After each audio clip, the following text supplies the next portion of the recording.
행복을 돈으로 살 수 있을까요? 저는 돈이 없었을 때 불행을 느꼈습니다. 반면 돈으로는 행복을 살 수 없다고 생각했습니다. 그런데 이 말은 사실일까요? 돈은 행복과 연관성이 있을까요?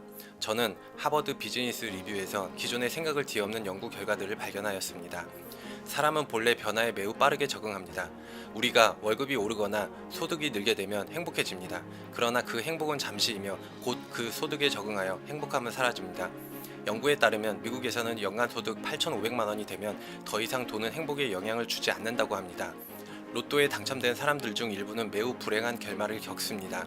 그 사람들은 분명히 돈을 탕진하여 빚까지 지게 되고 가정 파탄까지 이르게 됩니다. 그럼 분명히 돈으로 행복을 살 수 없을 것 같습니다.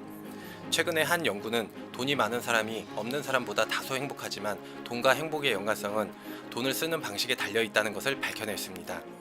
다른 사람들을 위해 쓰고 그때의 기분을 관찰한 것입니다. 결과적으로 다른 사람을 위해 돈을 쓰는 것이 더 행복함을 느낀다는 것이 밝혀졌습니다.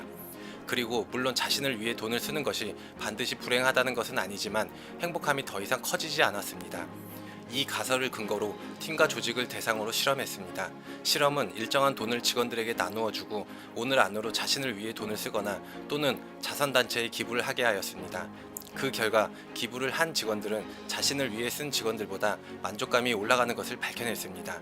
이와 유사한 또 다른 실험으로 팀 전체에 인센티브가 있는데 자신이 받거나 또는 다른 팀원에게 줄 수 있다고 했을 경우 다른 사람에게 인센티브를 준 사람들은 만족도, 팀 성과, 그리고 영업 실적이 상승하는 것을 밝혀냈습니다. 이것은 영업팀과 스포츠팀을 대상으로 한 실험에서 공통적으로 발견되었습니다.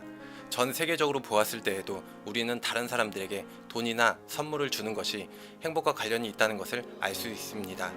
흥미롭게도 돈을 다른 사람에게 쓰는 방식은 중요하지 않았습니다. 사소한 선물부터 자선단체에 기부하는 행동까지 다른 사람들을 위해 돈을 쓰는 것이 여러분의 행복을 증가시키는 중요한 요소입니다. 이러한 행위들을 할 때 사람의 신체적, 감정적으로 긍정적인 변화가 있다는 것을 발견했습니다. 만약 여러분이 자신에게 돈을 쓰려고 한다면 물질적인 것이 아닌 경험을 쌓는 데 쓰도록 해야 합니다. 여행이나 취미활동 같은 것에 돈을 쓰는 것이 더 효과적입니다. 그리고 이러한 경험을 위해 돈을 안 쓰고 절약을 하는 과정에서 일상생활에서의 기쁨을 잊지 말아야 합니다. 소확행, 즉 일상에서 느낄 수 있는 작지만 확실한 행복을 찾는다면 여러분의 뇌는 일상에서 행복함을 느끼게 됩니다. 앞으로 평생 한번 쓸까 말까 한 3만원짜리 인테리어 소품을 충동 구매하는 대신 친구에게 5천원짜리 커피 한 잔이라는 선물은 매번 다른 행복을 가져다 줍니다. 비록 돈으로 행복을 살 수는 없지만 돈은 분명히 어떤 일을 쉽게 만들어 주기도 혹은 어렵게 만들기도 합니다. 결론적으로 행복은 돈으로 살 수 있습니다.